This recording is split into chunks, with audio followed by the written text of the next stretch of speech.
What's going on, everybody? C4 here, and today we're going to take a quick look at the NFL Awards, which is going to be happening tonight. I'm recording this a couple days in advance because it's Super Bowl weekend. I'm going to be tailgating my ass off, so I'm not going to be in the proper mindset to record a more articulate video. I want to try to get my point across because I have a couple hot takes throughout as I give you my predictions, as well as maybe a debate for who I think should win the award. Because there are a bunch of clear favorites, but I don't think that's necessarily as clear in my mind, anyways, as it does seem to be in the media and the voters and stuff like that. So we're going to go through all the major awards, and then I'm going to end up with a couple guys I think, because they always announce the Hall of Fame inductees, that I think should make it, and it really makes me feel really old talking about it. But that is at the end. So first thing is first, we're going to start with the MVP. Might as well start with the big dog. Hook the listeners in.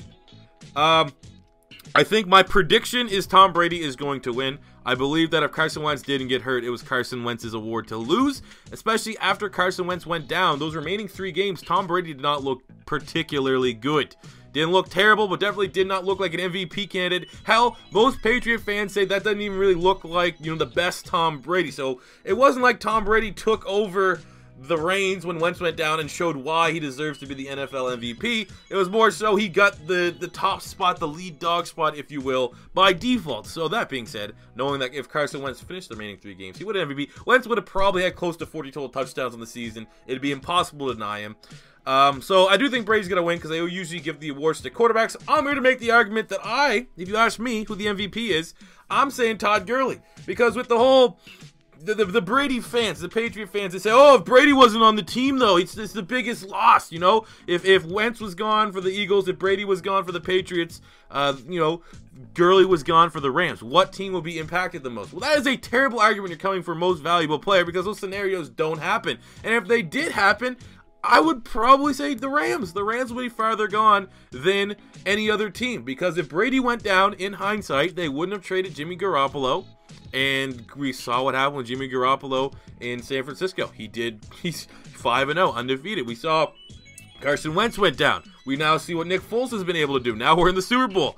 But if Todd Gurley went down, I think he is the piece that made the Rams the fairy tale team, if you will, the big resurging team of the 2017 football season. It's because it's not magically, oh my God, Jared Goff became this massive, day and night. He definitely has played a lot better under the guidance of McVay, but I do believe Todd Gurley being able to just run the ball, it wasn't all on Jared Goff's shoulders, and Gurley was a beast. 2,100 yards from scrimmage and 19 touchdowns, led both the league in yards from scrimmage and touchdowns through only 15 games. He didn't play the final game. So I definitely think that if that's the argument that a lot of people want to use when you don't have Tom Brady as the MVP, I think it's easy. Todd Gurley meant more to the Rams than what Tom Brady meant to the Patriots this year if you're looking back in hindsight. Because if you're telling me right now, if Todd Gurley went down for the Rams and Wentz went down for the Eagles, which he did, and Brady went down for the Patriots, Garoppolo would step in for Brady because that trade wouldn't have happened. This isn't that mindset. Foles stepped in for Wentz. We saw what happened with that. Mack Brown or whoever would step in for Gurley. Would that be the same offense, that same high fire and beast looking offense that the Rams have? I think when you lay it out like that, I think Todd Gurley is the MVP. And looking at like the previous running backs that have won MVP, he's kind of off the mark, but he's right there, Looking back at the running backs since 1990 that have won MVP, Adrian Peterson had 2,300 yards from scrimmage, 13 touchdowns, pretty close. LT had 2,300 yards, 31 touchdowns. Obviously, LT is much better. Shawn Alexander, 1,900 yards, 28 TDs, way more touchdowns. Marshall Faulk, 2,200 yards, 26 touchdowns, way off the mark. Terrell Davis, 2,200 yards, 23 touchdowns, kind of close. Emmitt Smith had 1,900 yards and 10 touchdowns. That one MVP. That was in the early 90s. Same with Thurman Thomas for the Bills. 2,000 yards, 12 touchdowns. So Gurley's stat line has, in years past, won running backs the MVP award. So I really do believe that the Rams had to play that 16th game. Gurley would have had 2,300 yards from scrimmage, maybe 20-some touchdowns. I think it'd be very clear, and it actually might be the popular pick to give Gurley the MVP. But yeah, Tom Brady's going to win.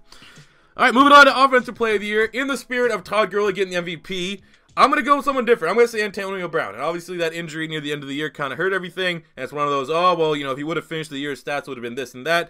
He finished with 101 receptions, 1,500 yards, and 9 touchdowns through 14 games. You would assume he played 16. That'd be closer to, like, I don't know, 120 receptions, 1,700 yards, a dozen touchdowns, somewhere like that. My prediction is that Todd Gurley is going to win this award because Brady will get MVP. Gurley will get Offensive Player of the Year.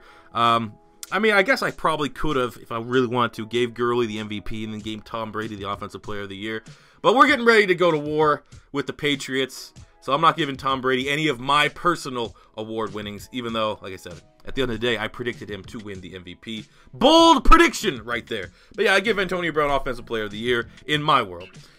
Looking at Defensive Player of the Year, I'm giving it to Calais Campbell. Really, it seems like it's between Calais Campbell and Aaron Donald, but when you look at the stats, Calais Campbell had better stats, he was on a way better defense, and he was kind of the face of the resurging Jags defense that no one wanted to play.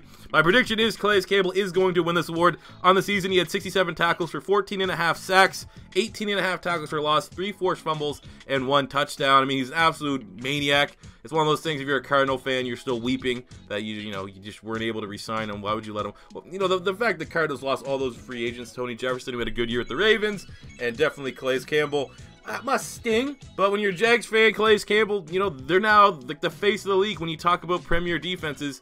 And I know a lot of people, AJ Boye, Jalen Ramsey, I still think Calais Campbell is the face of that defense. I mean, he's not as vocal, doesn't give as many sound bites maybe as Jalen Ramsey, but I think ultimately with his big crazy voice, he sounds insane, sounds like a goddamn giant, which he kind of is.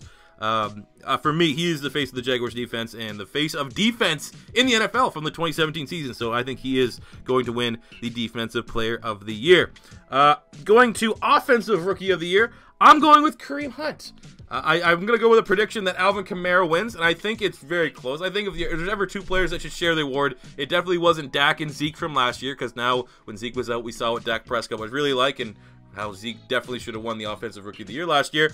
But Kareem Hunt and Alvin Kamara, both were different type players, but the fact that Kareem Hunt led the league in rushing as a rookie with just over 1,300 rushing yards and 8 TDs. He also chipped in for 53 catches for a total of 1,800 yards from scrimmage and 11 touchdowns, where Alvin Kamara had 1,500 yards from scrimmage at 13 touchdowns.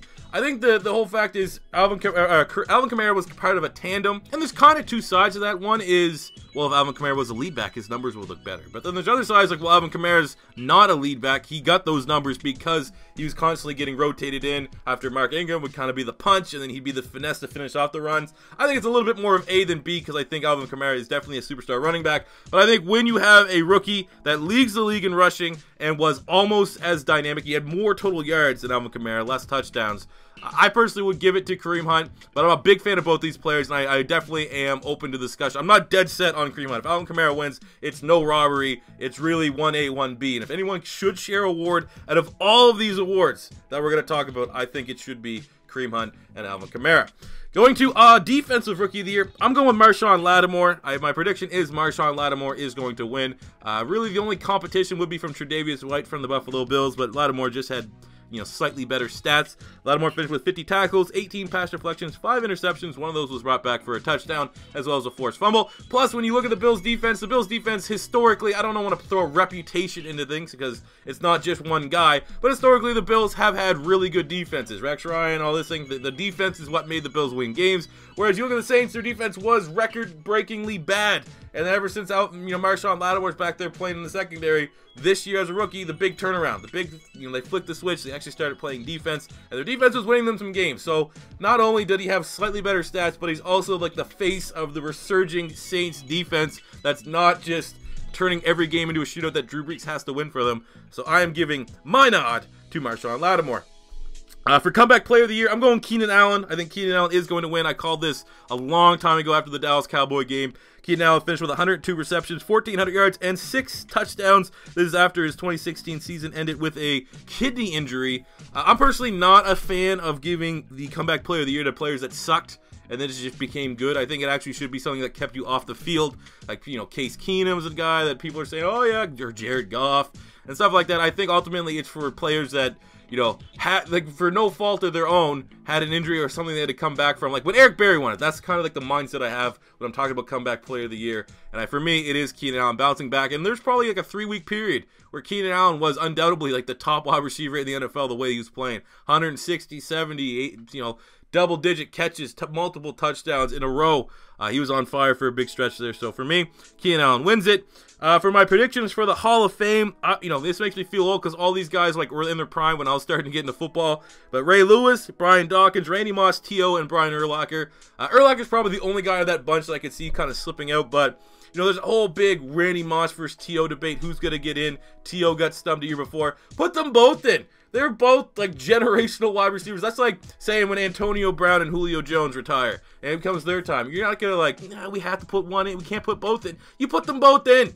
They're absolutely just legends of the game. So I think Ray Lewis, Brian Dawkins. I really hope Brian Dawkins gets in because, with all the things going on, the pop, the crowd reaction, being able to see him play, hearing his speech on whenever that happens, way long down the way.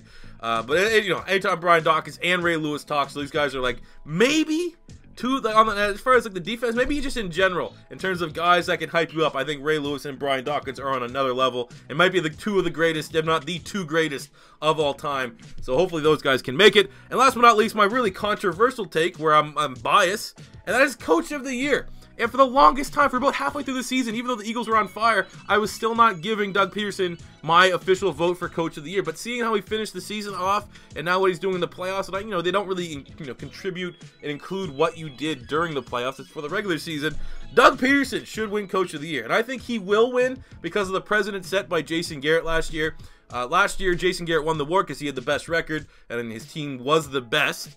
And even though a guy like Jack Del Rio that took a Raiders team that was kind of meh and made them into a team that if Derek Carr didn't go down could have been Super Bowl contenders, Jack Del Rio got beat out by the guy with the better record and the better team in Jason Garrett. And I'm not saying necessarily that's so clear between Doug Pederson and Sean McVay, which is kind of the two coaches that a lot of people are talking about, but the precedent was set last year that's kind of where the voters go with. So that's why my pick is Doug Pederson over McVay. But I have a little bit of a deep dive into that comparison there. But as far as Doug Pederson, he took the Philadelphia Eagles from last in the NFC East to first in the NFL.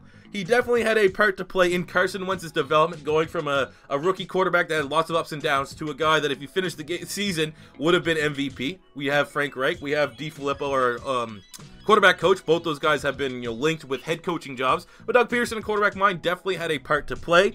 You had Nick Foles closing out the season. Everyone thought we were done with Nick Foles. 2-1 to close out the season. We won games. We ended up winning and securing the first seed in the NFL and in the NFC because Doug Pederson was able to scheme a way for Nick Foles to win some ball games with this team. And when you do a comparison between Doug and McVay, it's not just Doug has that, but McVay had this big, giant offense, the best offense in football. Doug Pederson averaged more yards per game. He only averaged one less point per game than the Rams. And when they played each other, Doug Pederson beat them. It was a shootout. It wasn't like the Eagles' defense took over. This was a shootout where Nick Foles... I don't even want to talk about this game. It was a shootout that Carson Wentz tore his ACL. He came out of the game. Nick Foles came in and won it. Doug Pederson, with Nick Foles, was able to orchestrate and find a way to win that game. There you go. He beat him. It's like, what if A and B played each other? A and B did play each other, and A beat them with a backup quarterback. Doug Pederson is Coach of the Year. There's no... It's not... what do you say? What do you say for Sean McVay? What makes him a better Coach of the Year candidate than Doug Pederson? He has a worse team? I don't know about that.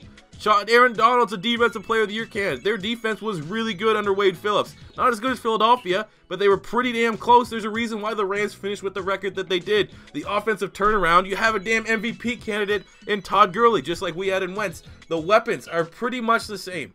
I think the only real big difference between the two teams is the Philadelphia Eagles offensive line is a lot better. Other than that, it's pretty close. The outside receiving weapons probably give that edge to Philadelphia, but they have playmakers there. Robert Woods had a big season. You have Sammy Watkins, who is a superstar. I say that in quotations. He's at least viewed as a superstar. So I don't know. This is definitely probably the one pick prediction, whatever you want to call it, that might get some heat. But I'm going with Doug Pederson for Coach of the Year. So let me know if you agree or disagree with any of my award predictions.